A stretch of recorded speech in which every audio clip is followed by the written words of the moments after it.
Now, a couple of weeks ago, I did my review of one of the more highly anticipated laptops from the ThinkPad line from Lenovo here in 2022. Yes, I'm talking about the ThinkPad Z16, and it's a really nice, ultra-portable, business-focused laptop that has style and pizzazz. Well, I have its bigger sibling in the studio. I did a live unboxing of it the other day, and I've been putting it through its paces ever since. It's the Lenovo ThinkPad Z16. Now, this is packing that AMD Ryzen 7 Pro processor, the 6850H, and it has integrated Radeon 680M graphics. The performance has been really good. It's been a very efficient chipset, and it has a 72 watt-hour battery. The battery life is actually pretty good. We're going to talk about it in this review.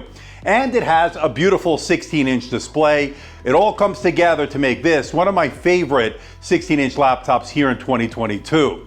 Tune in now to find out why. Hey everybody, it's Andrew, and this is my review of the Lenovo ThinkPad Z16 here for 2022.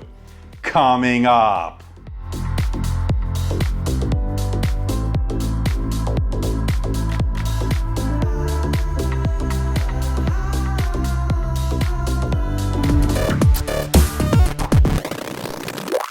Now, before we get to the unboxing, I want to let everyone know, in the interest of transparency and full disclosure, I'm not being paid by Lenovo. I'm not being sponsored by Lenovo. All the opinions you're about to hear are my own.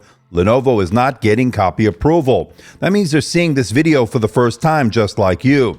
Now, this unit is on loan from Lenovo, and once this review is done, I'll be sending it back. Pricing for the ThinkPad Z16 starts at $2,226.95. For those interested, I'll leave a link in the description below for more information and where you can buy one. Now, this is an expensive laptop. It's a premium flagship type laptop, but it is a ThinkPad with an AMD processor. It's the most premium ThinkPad there is to date in terms of an AMD processor within it, and Lenovo is constantly running sales, so I wouldn't be surprised if they slashed the price on this. Of course, always check the link in the description below for the latest pricing.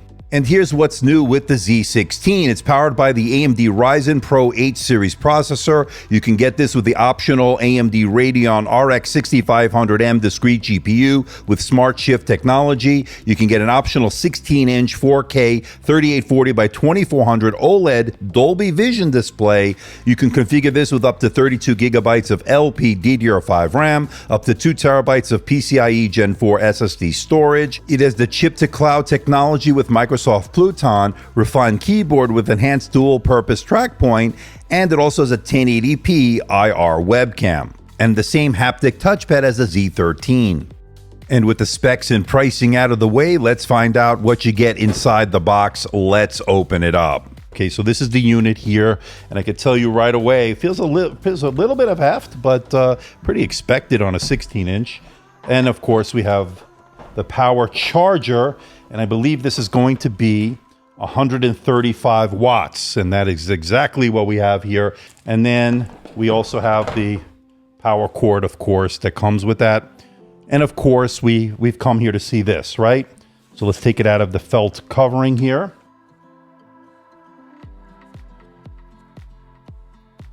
And there she is. Now, this is a Arctic gray color from according to the specs. Pretty nice. Wow, I gotta tell you, looks pretty nice. It has some Z16 branding there. Made out of recycled aluminum according to this. And I have to say, this all aluminum design is rock solid in terms of the build quality. There is no give in the chassis whatsoever, and at 1.95 kilograms or 4.3 pounds, definitely portable for a 16-inch laptop. It is great. Throw it in your bag and you're ready to rock and roll on the road. Okay, let's check out the port selection. On the left side is a USB-C 3.2 Gen 2 port. Next to that is a USB-C 4 port. And next to that is an SD card reader. Unfortunately, the cards do not sit flush with the unit. They do stick out a little bit, but I do like the inclusion of a full-size SD card reader. Moving over to the right side is your power button with an LED indicator light within it, a 3.5mm microphone headphone combo jack, a second USB-C 4 port, and finally a Kensington lock port to round out the ports on this laptop. Now, those two USB-C 4 ports do support Thunderbolt docks, and I was able to connect a Thunderbolt SSD drive without any issues. Good to see that. Now, I already opened this laptop up in my live unboxing of this laptop. For those that didn't see it, I'll leave a link in the description below. But all you need to do is loosen the 5 captive Phillips head screws, pry off the bottom plate with either a guitar pick or a pry tool, and that's it. You're in. It's pretty easy. Now, once inside, you'll notice the 2 fans were cooling. We'll talk about thermals, fan noise, surface temperatures in a little bit, and the 72 watt-hour battery. We'll get into the battery life, which is really good, and the charging times. We'll see that a little bit later in this review. Now let's start off with the SSD, and there's a copper plate over it, and this is PCIe Gen 4, which is the faster technology we'd like to see. Now my review unit has 512 gigabytes of this PCIe Gen 4 storage, and looking at these reads and writes, these are super fast, and it's excellent in terms of the results. Now, as far as the RAM is concerned, you can configure this with up to 32 gigabytes of LPDDR5 RAM, and good news is it's running in dual channel mode. But unfortunately, it's soldered into the motherboard, so you won't be able to upgrade it as the user. So make sure you get enough RAM for your use when you do check out. Now this has Wi-Fi 6E along with Bluetooth 5.2, and both are working really well. Now this is soldered into the motherboard, so you cannot change them out down the road, something to keep in mind, but again, both working really well. Now to the left, there's a space for the optional 4G LTE. I don't know about 5G as in terms of official announcement, but at least you can get this with 4G LTE, so you'll always be connected on the road. That's great. And for those wondering, yes, you can open the lid with one finger. Now, the first thing you'll notice is that black keyboard deck. It does collect fingerprints, but it is very gorgeous to look at once it is clean. Now, as far as the keyboard is concerned, I am absolutely loving it. It has good tactility, has good key travel. It is very comfortable to type on. It's a ThinkPad keyboard in its own sense, and I love the fact that it is comfortable for typing for extended periods of time. It's also a backlit keyboard. It has a multi-stage backlight, allowing you to get work done in a dark room or a dimly lit environment. It worked really well. It's also a spill-resistant keyboard, so if you're going to spill some coffee or water on it, it does have a chance to survive. You got to like that. And it has the same wonderful haptic ForcePad we saw on the Z13. It gives you nice tactility to it, it gives you nice feedback, and it's very responsive. 2-finger scrolling was excellent, as well as all the gestures working as you'd expect. It's one of the best on the Windows side in terms of a haptic touchpad, on par of that of an Apple MacBook Pro. And just like the Z13, this also has that dual-purpose TrackPoint. You can navigate it like a mouse or double tap to open the communication quick menu. And of course, it works really well using it as a mouse, scrolling, and all that stuff has been working great navigating through the OS. It's part of the ThinkPad DNA, and it's not going anywhere anytime soon. Now, there are 3 display options when it comes to this laptop. I have the non-touch Full HD Plus display, 1920 by 1200 resolution, and can get as bright as 400 nits according to Lenovo. It also has a low blue light filter, which helps reduce the chances of eye strain. And as far as an IPS display goes, this is excellent with its really great viewing angles, and it's also a matte display, so you don't get any unnecessary glare or reflections. You gotta love that. Now, Lenovo claims that this will get as bright as 400 nits. I actually measured 465 nits, which is even better. This is gonna be an excellent choice for both indoor and outdoor use. You're looking at some really deep blacks, good white point, excellent contrast, and it has a low delta E score of 1.88, meaning this is color accurate. Remember, anything below 2 is considered color accurate. Now, as far as the coverage of the color gamut, you're looking at 100% sRGB, 75% Dolby RGB, 74% of the DCI P3 wide color gamut, and 69% NTSC, making this a decent choice, not the best choice out there for color grading, Lightroom, Photoshop, and of course, video editing. Now, of course, that OLED display that is offered by Lenovo will have a higher coverage of the color gamut and will be even more color accurate. But of course, that won't do as well on battery life since OLED tends to use up more power. Now, watching Netflix, Amazon, YouTube has been great on this. Watching movies in general has been great. And my overall takeaway is this is an excellent IPS panel, and especially for the battery life, you're going to do really well with this. So this is the camera on the brand new ThinkPad Z16 here for 2022. What we're looking at here is a 1080p IR camera. That means you can log in with face recognition with Windows Hello.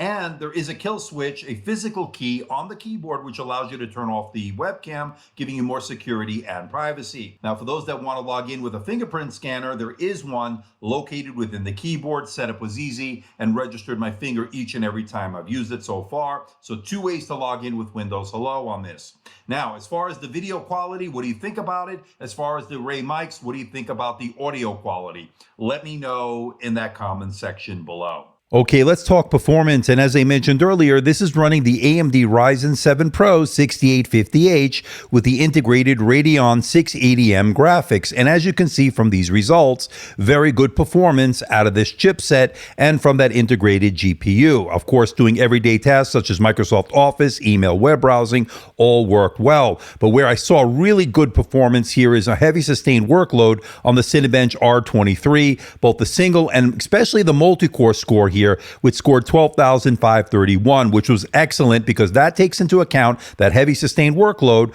with thermal throttling, and this did really well. Now, of course, the Geekbench single core and multi-core score were very good as well when you compare it to some of the competition. So you can definitely do 4K video editing with this. You can definitely do Photoshop. You can definitely do some graphics work, of course. And as I mentioned earlier, there's an option for the discrete GPU from AMD if you want even more graphics horsepower. Now, of course, this is not a dedicated gaming laptop, but you can play some of the games on certain settings. If you lower the settings, you get playable frame rates. But of course, this is, again, not a dedicated GPU here, so you're not going to get the best graphics performance. That you'd want to bump up to something with that discrete GPU. Now, when it comes to the thermals, I thought Lenovo did an excellent job here once again. Again, this AMD chipset is really efficient, never getting overly hot. I didn't see much throttling. Performance remained pretty consistent, especially on a heavy sustained workload. And when it comes to the surface temperatures, it never got overly hot, with a couple of hot spots above the keyboard, just below the display, and on the underside, as you see here, but for the most part remained relatively cool. And when it comes to the fan noise under the performance mode, you will notice the fans kick in, especially under maximum load, reaching anywhere between 52 and 54 decibels, which is quite noticeable, but in the other modes remain relatively quiet. The Z16 sports a 72 watt-hour battery, and it did 12 hours and 57 minutes on my continuous web surfing test over Wi-Fi at 150 nits. What does that mean in real-world mixed usage? This is a solid 9 to 10 hour device, and that is excellent. But please keep in mind that everybody's use case is a little bit different, so your mileage may vary. And it took about an hour and a half with the included 135 watt USB-C power adapter to fully charge this laptop. Not too bad. And just like the Z13, this has Dolby Atmos speaker system, but unlike the Z13, these have top-firing, user-facing speakers, two 2-watt speakers, which actually filled up the room really nice volume, good mids, good bass. Let's give it a listen with Epidemic Sound. If you want to save 10% off Epidemic Sound, see the link in the description below.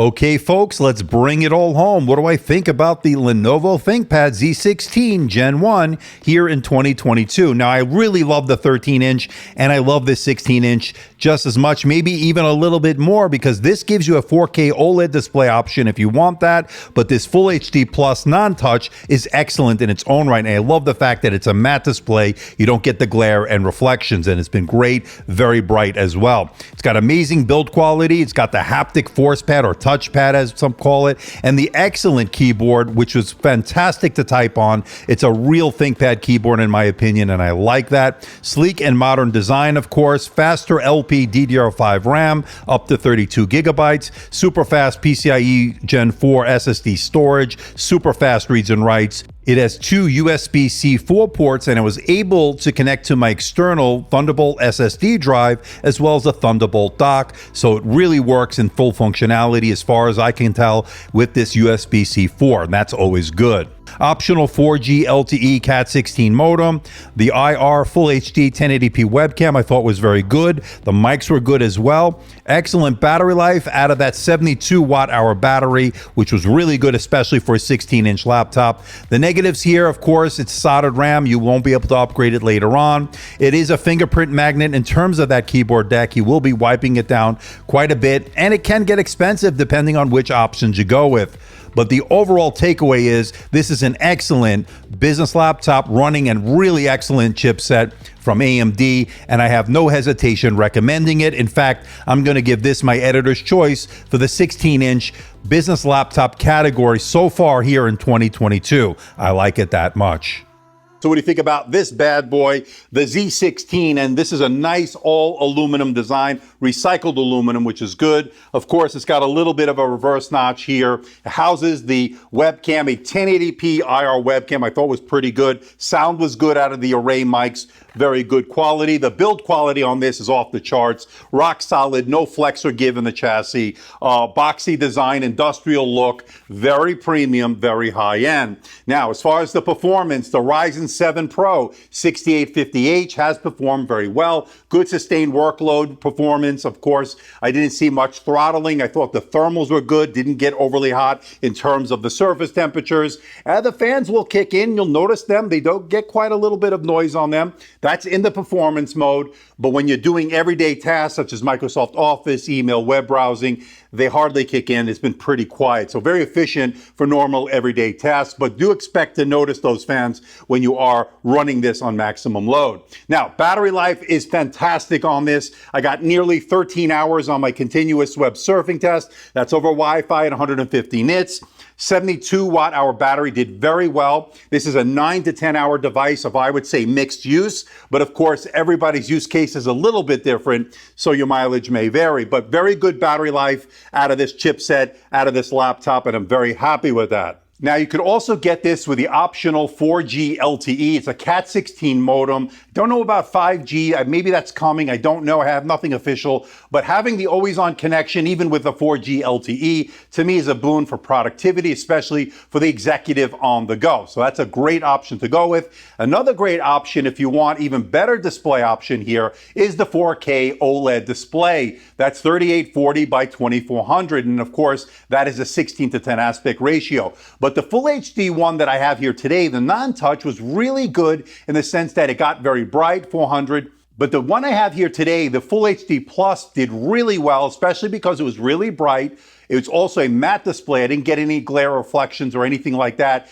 associated with a glossy display. And I thought the numbers were good. But if you want even more color accuracy, better coverage of the color gamut, especially if you're doing creative work, look at that 4K OLED. Now, of course, the downside of that is the OLED will use more power and you will get reduced battery life. So if you want better battery life, I think you might want to stick with this Full HD Plus option. Now, there is a touch option. I don't have that one, but I have the non-touch and I'm very happy with it. Really, really nice overall on this device. Really good stuff here. Now, when it comes to the price, of course, this is $2,000 and above, of course, 4321.